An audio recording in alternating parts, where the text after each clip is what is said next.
Racism has been an issue in this nation long before any proclamation or declaration, necessitating the need for God's intervention as we call it back to its foundation. We must clarify its positioning, for this nation was founded on religious freedom.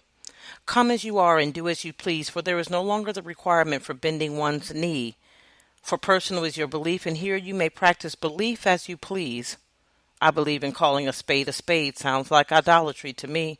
For he has made it crystal clear to have no other God before me, which includes us and our own beliefs. For the truth is, God is a jealous God. We were created in his image for his glory and his good pleasure. Nowhere in there is a place for my measure or my own self-conjured definition. He made the eternal decree, have no other God before me in our manufacturing. Long before any ship sailed, long before Congress had a bill, long before human words and earthly identity, he had achieved his intent for you and me. When we came into this earthly realm, somehow we negated the birth of our origin and forsook the eternal instruction to love God and all others as ourselves, because these words took on new meaning with every step in this earthly field. We began gleaning, feeding a hunger that could only lead to starvation, dying of a thirst while bathing in the river of life speaks to the condition of our heart. A heart that is so divided and wicked, divisively wicked, that it must now be torn apart to be rightfully transplanted right after our brain siege to erase all memory of the degradation we so freely chose, and as a result reaping the death that we so freely sowed. Now, to most this may sound religious. This is not only pitiable, but the very crux of this mission, to reform what has been so grossly taken out of context and restore it back to its original intent. Now, you may think that this is impossible from where I sit. I was eternally deemed, you were eternally deemed, it was eternally deemed plausible. So it is from this position that I proclaim in his name and walk in the truth that he is not a religion, nor did he send us here to become religious. He is not open for negotiation, for he has made his position very clear. Whether we choose to acknowledge or remain in fear, his character yet remains intact.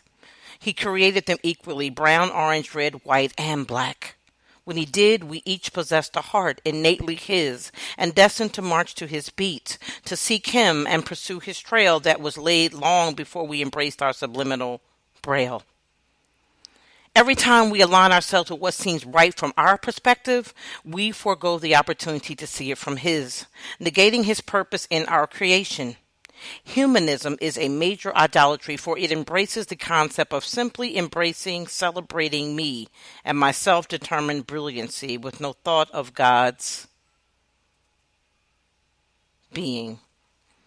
See, although I am made in his image, I am not God. God-like and God are not the same. I have no ability to sow a life in this earthly womb called sod that was sown before the foundation of this universe, because it was conceived in the mind of God. I need breath in order to breathe, for without it I am simply a seed. I am not capable of adding 1 millisecond to my life. I have no ability to craft hands, feet, ears, nor eyes. I am not able to search the hearts and minds of men. I myself am limited to what I can accomplish.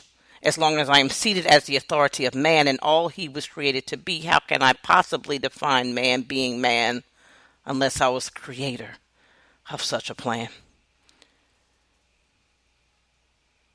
I'd hold full knowledge of its every dimension and totally comprehend its essence. As it is, I have no leg to stand on. I am inadequately equipped when it comes to this. That being the case, I turn to this man-made concept of religion to face. For what appears to be self-evident may sound nice to orate, but to me, clearly, verbally, merely cliche. Look around. Inequality has now made its stance from the very soil where the Gettysburg Address was proclaimed to the highest height where every face totes the same name. Yet, we claim equality with religion at the helm of a ship that was sunk long before it ever sailed, because it negated its creator and his original stance, having nothing to do with a religion, abating the very purpose in the creation of his nation, his people set apart to show forth his glory, his love, his truth, his spirit, and unity, his offering for the world to see, the trail that he blazed to true liberty. In the grand scheme of God's eternal plan, humanity is merely one of his long list of creations, along with multiple genuses and variations, yet the only one who had taken matters into its own hands, ignoring the very hands from which they were made. I am not black.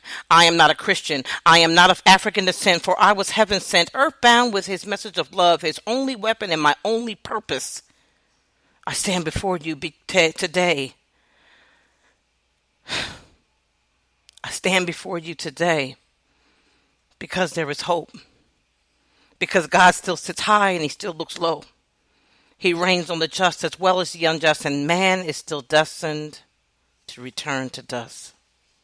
From this dust I make this proclamation in agreement with God and his plan for his nation, that his glory will be revealed in all the earth, and that all will return, for his word is not void, to proclaim liberty and justice from his eternal seat, and to call those things to our remembrance long before we came to be, to give sight to the blind as they release the bondage of religion, to embrace the liberty in relationship with God and his creation, to relate to his vision, to call forth the living from among the dead, and to paint this entire world in ruby redemption red, to live at peace with godly wisdom and understanding, standing in direct opposition to every worldly tradition.